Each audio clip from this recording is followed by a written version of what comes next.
Good morning everyone. I am Dr. Neharika from Department of Oral Pathology and Microbiology, and today we are going to discuss on viral infections of oral cavity. Viral infections or virus, it is a venom or poison in nature, and it is ultra microscopic, metabolic, inert, and these are infectious organisms.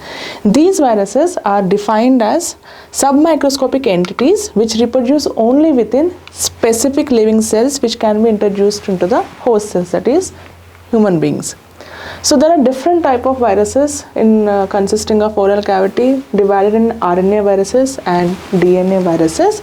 Most importantly, DNA virus is herpes virus, pox virus, adenovirus, parvo, idvo, and parvovirus. So we are here discussing about mainly herpes simplex virus 1 and herpes simplex virus 2. So coming to herpes simplex virus, it is also called as acute herpetic gingival stomatitis or herpes labialis, fever blisters or cold sores. And this is a DNA virus and is a member of herpes virus, which is officially called as herpetic viridae. This is most common acute viral disease affecting the man with exception of certain viral infectious respiratory infections. So what are the involved tissues which are involved in viral infections of herpes simplex? Is all the tissues which are derived from the ectoderm, that are skin, mucous membrane, eyes and central nervous system, that is CNS.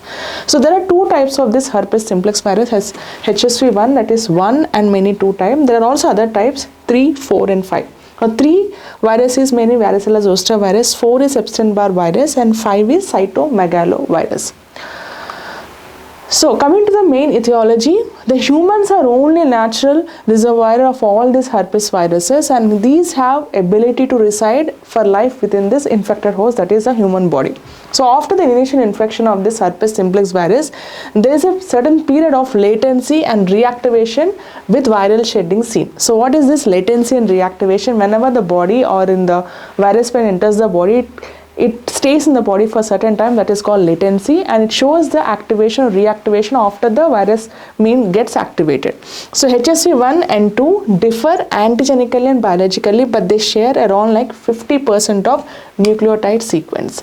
So latency reactivation is very common in many of the viral infections, especially is the herpes group which we are discussing today. These have incubation period in the body around like 1 to 26 days, and these can occur throughout the year, and these obviously the transmission will be close contact, kissing or sharing of glasses, cutlery or many crockery, etc. Now, what is the difference between the HSV1 and HSV2? What we have seen before, HSV1 sites are normally intraoral, that is inside the mouth, facial, ocular area, lips, eyes, skin, pharynx and many skin above the waist, and these are mainly spread through many saliva or some active perioral lesions because it is mainly seen in the intraorally. Now coming to HSV2, sites are mostly genital zones, skin below the waist, spread obviously by many sexual contact. Now coming to the pathogenesis, the primary infection pathogenesis will be different and secondary infection it is different. So we have primary infection, secondary which or recurrent or recurrence in HSV1 infection. Now coming to the primary infection, the initial exposure to the individual without any antibodies to the virus is called as primary infection, and it obviously occurs in many engaged because we don't have certain or the person won't have certain antibodies, and it is asymptomatic. Direct contact with the affected area or through secretions, the primary infection mainly occurs.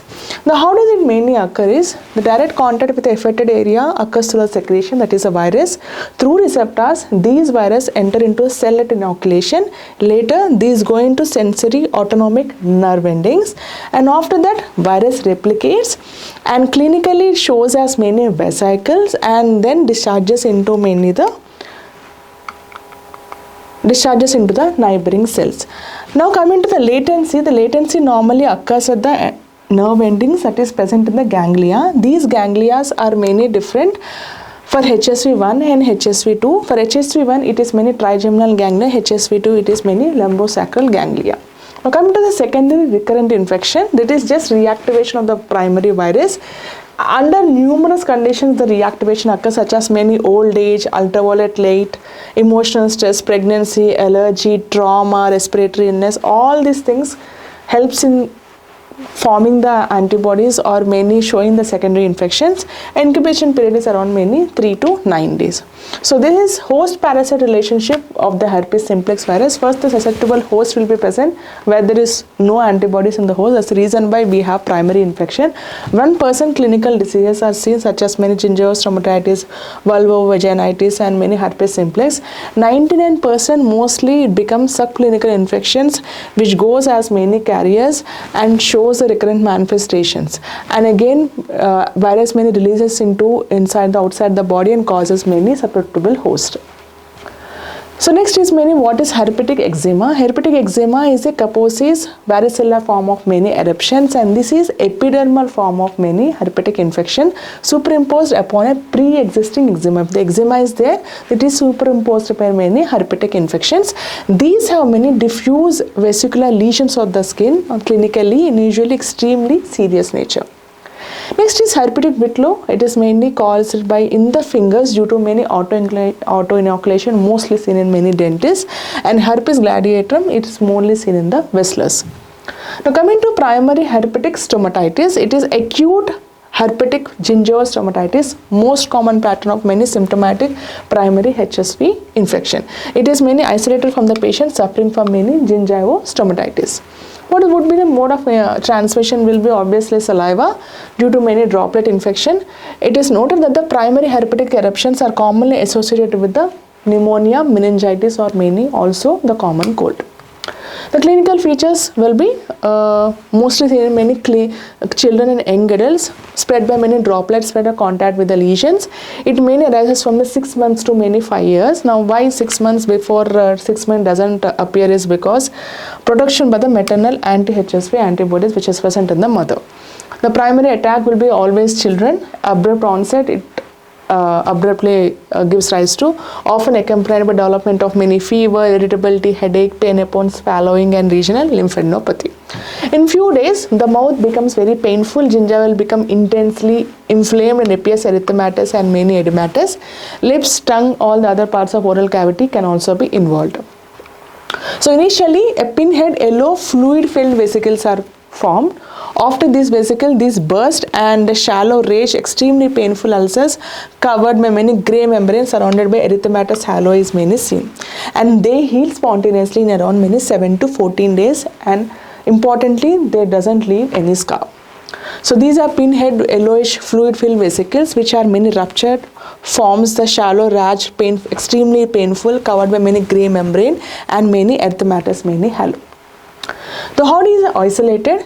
HSV1 is mainly isolated from the facial, labial, oral herpetic lesions for around like 3.5 days and which range of 2 to 6 days after onset. HSV2 from the genital lesions of mean duration of 5.5 days with range of many 2 to 14 days after the onset. Now HSV does not remain latent in the region of oral infections in skin or oral mucosa, as we have discussed before, goes to many certain ganglia and sits there, and for the trigeminal ganglia and HSV1 sits in many or many reaches the trigeminal ganglia and waits for the latent period, and HSV2 mainly will be present in the lumbosacral ganglia.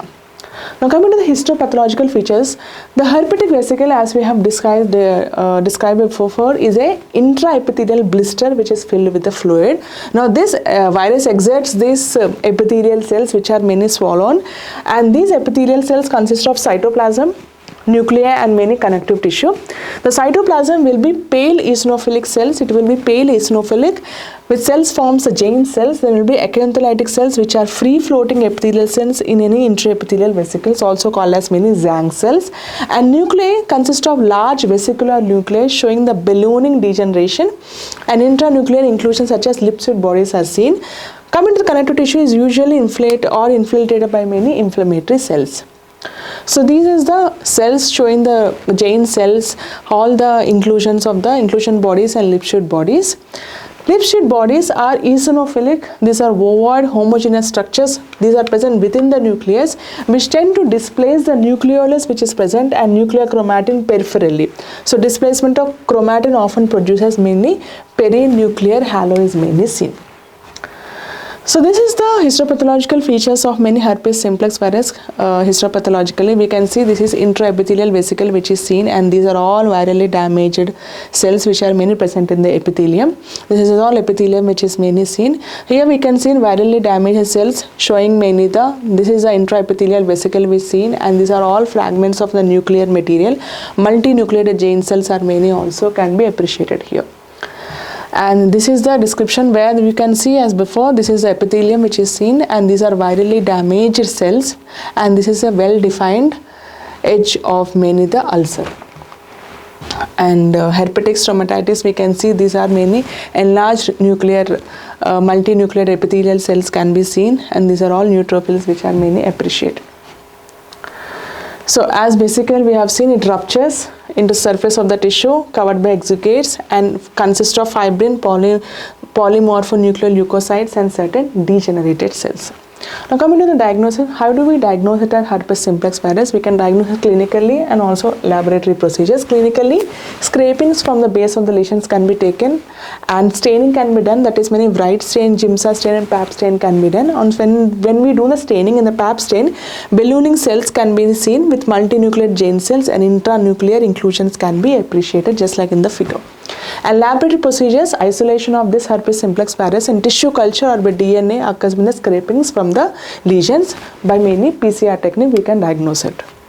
Now what is the treatment? Treatment, it's an antiviral drugs if it is diagnosed earlier, antibiotic therapy for prevention of many secondary infection, and obviously NSAIDs and non-steroidal anti-inflammatory drugs and topical anesthetic to just relieve the discomfort for the patient.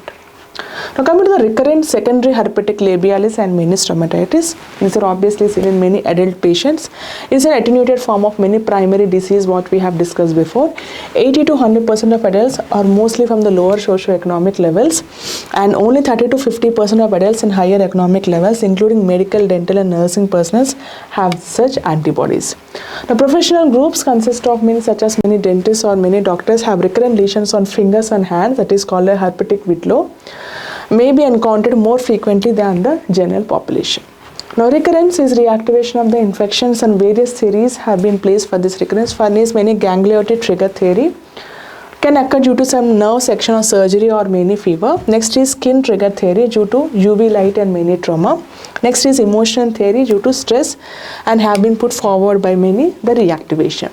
So other associated factors can be fatigue, menstruation, pregnancy, upper respiratory tract infections, allergy, GIT disturbances. So all these things factors can elicit which are mainly unknown. So obviously how the virus enters is direct contact with affected area or through secretions. Virus through receptors enters a cell at inoculation, then sensory automatic nerve endings. The reactivation is mainly triggered here. Virus replication occurs and discharges into the neighboring cells. As we have seen before, ganglia, where the cells or many virus is mainly staying. So trigeminal ganglia stays in many HSV1 and a lumbosacral ganglia for many HSV2. Again, the cerebral host happens the same thing. Primary infection occurs, then the carriers becomes, and the recurrent infections mainly are seen as many seen before. So here clinical features are varying intervals, that is nearly every month to only once a year or even less in others. Lesions may develop either at the site of the primary inoculation or in adjacent areas supplied by the involved ganglion, that is mainly lumbosacral ganglion for many HSV2. It may develop on the lips, that is recurrent herpes labialis, or mainly also intraorally. Lesions are obviously or preceded by mainly burning or tingling sensation. Before these lesions develop, there will be burning, tingling sensation for the patients, feeling of many tautness or many heaviness, swelling or slight soreness at the location in which vesicles subsequently mainly develop. So according to Vitas and Griff, they have told that recurrent intraoral hepatic lesions are invariably developed on the oral mucosa, that is tightly bound to many periosteum, that is hard palate, attached gingiva or alveolar gingiva. Seldom they do occur on the mobile mucosa. If at all it occurs in the mobile mucosa, then it could be recurrent after stomatitis. And these heal within 7 to 10 days and leaving no scar. And histological features, Pap smear can be done was fresh scraping from the base of the vesicle, same as many primary simplex infections. Ballooning degeneration is seen, chromatin margination, typical lipstick bodies are mainly seen with many Zang cells which are many multinucleated cells. Histological findings in the biopsy specimen from the recurrent lesions are identical to those of many the primary infection form of the disease. Laboratory findings: tissue culture can be done where isolation of early stages of recurrent infection herpes simplex virus is done.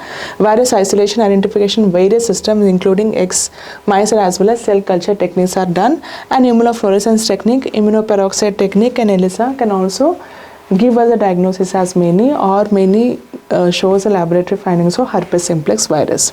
Treatment is an antiviral chemotherapeutic agent such as cyclovir, viravibim and many iodoxin can be given as many for antiviral drugs. Thank you.